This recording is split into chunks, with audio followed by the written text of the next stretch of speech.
On the gas gauge, there's a little arrow that points to the side where the hole for the gas tank is. On this car, it's on the right side. On this one, it's on the left. And on this one, it's on the left too. This tip can be useful if you rent or borrow a car, or if you often use different cars.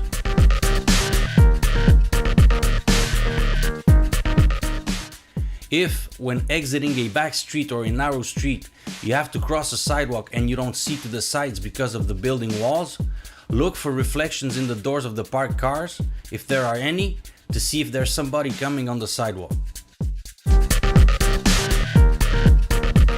To what side do I have to turn the steering wheel when backing up? People tend to believe that, for example, if we want to back up to the right, we have to turn the wheel to the left, meaning we have to invert the way we turn the wheel since we're backing up. It's very simple.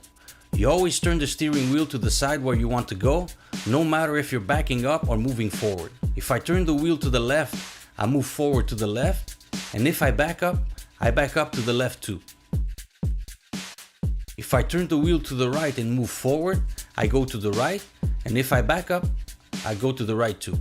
Example, if I want to parallel park on the right side of the street, I turn the wheel to the right, then I back up.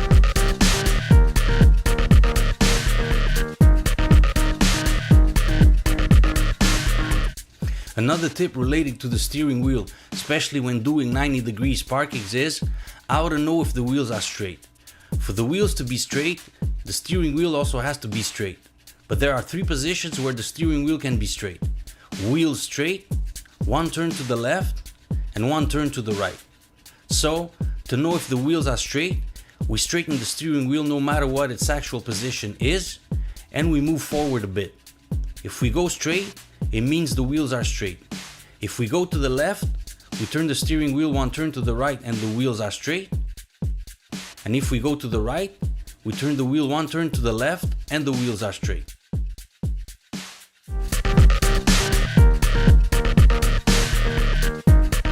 Talking about 90-degree parking, here's a very common mistake. When you're exiting a parking by backing up between 2 cars, don't turn the steering wheel right away. If you do, you'll hit one of the cars, depending on what side you turn your steering wheel. Always back up as much as you can before turning the steering wheel, ideally until you got out of the parking spot completely. The closer the cars on the sides, the more you have to back up before turning the wheel.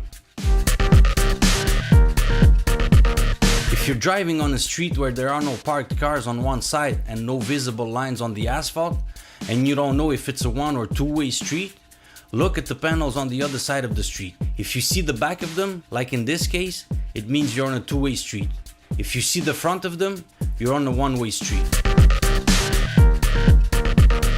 Here we're approaching an intersection where the stop sign on our side is completely hidden by a bush and we only see it at the last second, which is very dangerous, especially if the cars coming on the other axis don't have a stop sign.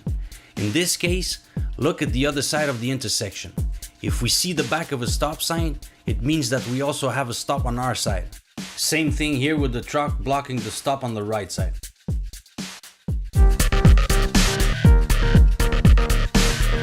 When going from a stopped position on a very steep hill, when you let go of the brakes, the car will have a tendency to back up. If you have a car with an automatic transmission, hold the brake with your left foot and accelerate while letting go of the brake. If you have a manual transmission car, hold the handbrake and lower it while letting go of the clutch and accelerating a bit. When you try to start the engine and the ignition key won't turn because it's blocked, it's because the steering wheel is also blocked. In that case, move the steering wheel to the left and right with your left hand while turning the key at the same time. Most of the time, the steering wheel is blocked because we tend to lean on it while exiting the car.